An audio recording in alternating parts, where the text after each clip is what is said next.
And here in the United States, Vice President Kamala Harris and her running mate, Minnesota Governor Tim Walz, have begun their two-day bus tour in battleground Georgia. The Democratic presidential candidate is scheduled to meet with supporters, campaign staff, small business owners, and voters on her road trip. The running mates dropped by a high school and gave a pep talk to students in a heartwarming gesture. You are leaders by the very fact that you all are here in this room, doing what you do at this incredible school, doing it as one big team, understanding all of the different parts that fit together to create a team. You are doing some of the best work any leader can do. Now, as part of the bus tour, Vice President Harris and a running mate will sit down with CNN on Thursday night for their first major interview. Now, joint interviews by both members of the presidential ticket are not unusual. In fact, in 2008, President Barack Obama and his then running mate Joe Biden sat for an interview with 60 Minutes. Almost 8 years later, Democrat Hillary Clinton and her running mate Tim Kaine did the exact same thing.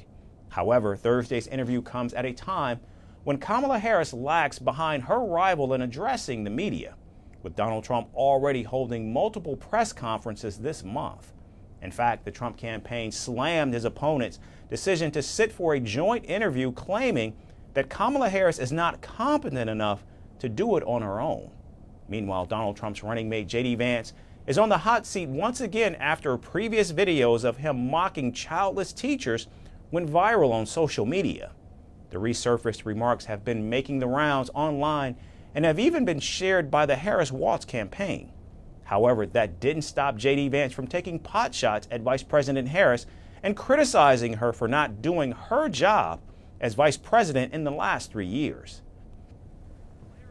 She stands before crowds like this and she'll say, without a hint of irony or a hint of shame, that on day one, my friend, she is going to tackle the affordability crisis that's affecting American families. And on day one, she's going to make groceries more affordable. And on day one, she is going to make it possible for young people to afford a home. And every single person with an ounce of sense is saying, well, Kamala, day one was 1,300 days ago. What the hell have you been doing on time? Now, as Vice President Harris and Donald Trump prepare for their debate on September 10th, latest polls show that the Democrat has taken a lead over her Republican opponent. National polls from YouGov, Big Village, Qantas, and Morning Consult show the Democrat in the lead, while even Fox News shows Kamala Harris leading Donald Trump in key battleground states. With the head-to-head matchup becoming more heated by the day, the United States is preparing for a historic and dramatic conclusion. From impeachments to inaugurations, if it's a political story, we are on the scene. The race for the White House is heating up. Kamala, you're fired. I say, bring it on.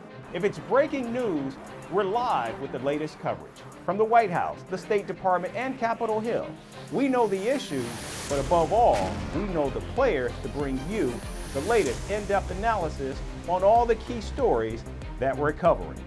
I'm Eric Ham. Join me from Washington here on Firstpost America.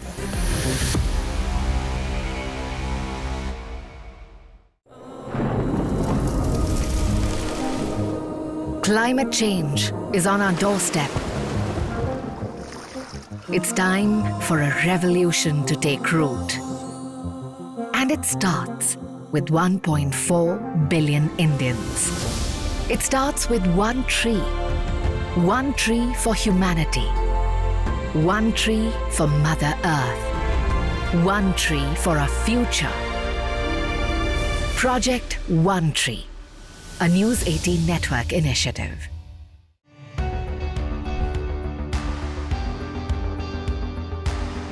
Across continents, one powerful news source. Bringing you diverse perspectives on the issues that matter.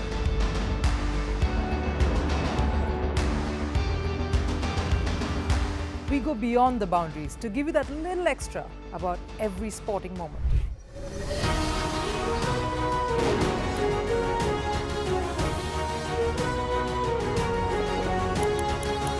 So thank you for making Firstpost 5 million strong. We're counting on your support, and you can trust us to bring you the news unfiltered and unvarnished.